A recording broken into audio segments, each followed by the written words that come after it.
Dan Indonesia itu ternyata berada pada urutan keempat. Terburuk kesenjangan sosialnya, paling ekstrim jurang antara kaya miskin. Berada setelah Rusia, India, dan Thailand. Kita keempat.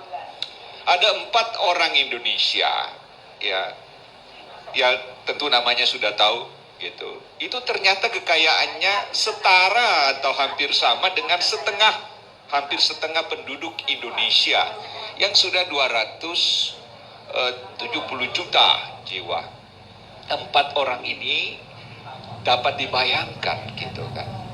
Saya waktu di Komnas HAM, saya hitung-hitung 1 orang. Kebetulan banyak pengaduan dari masyarakat, gitu. Itu ternyata tanahnya saja yang dikuasai. Tadinya saya kira hanya 5 juta hektar, tapi setelah saya cek di Kementerian Lingkungan Hidup dan Kehutanan, saya hitung-hitung kembali ternyata 5,2 juta hektar.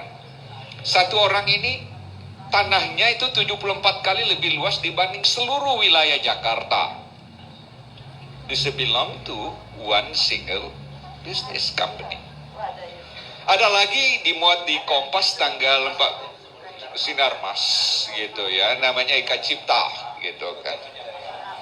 Dan ada lagi 5-6 orang itu dihitung ya dari seluruh tanahnya itu yang dimuat di Kompas. Waktu itu kumpul di KPK, Jaksa Agung, Menteri Keuangan, sekitar 50 juta hektar. Itu dapat dibayangkan sekitar 800 kali luas Jakarta. Itu dimiliki hanya beberapa orang. Dan anehnya lagi ya, kalau kita lihat, ada 5 provinsi tidak 1 cm lagi kalau dihitung tanahnya itu tidak dikuasai oleh pihak pengusaha ini. Misalnya Sulawesi Tenggara, karena hitung izin untuk penguasaan tambang, izin ini, izin itu, ya kan? Itu ternyata jauh lebih luas dibanding seluruh dataran provinsi itu.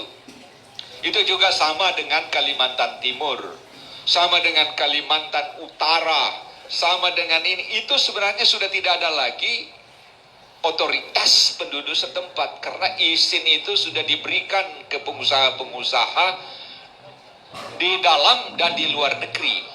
Inilah namanya new colonialism.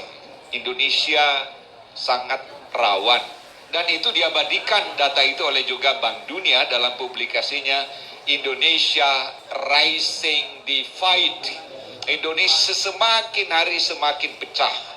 Dan di situ gambar buku itu 2 wajah anak kembar, satu tersenyum manis, satu dengan tetesan air mata.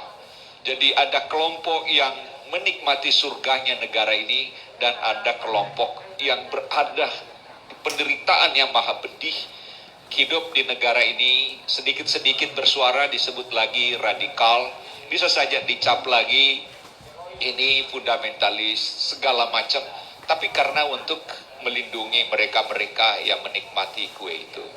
Jadi saya kira ke depan kita bisa saja hidup bersama dengan mereka-mereka kalau ada solidaritas kemanusiaan yang ada di ini, tidak dibawa kekayaan mereka ke luar negeri.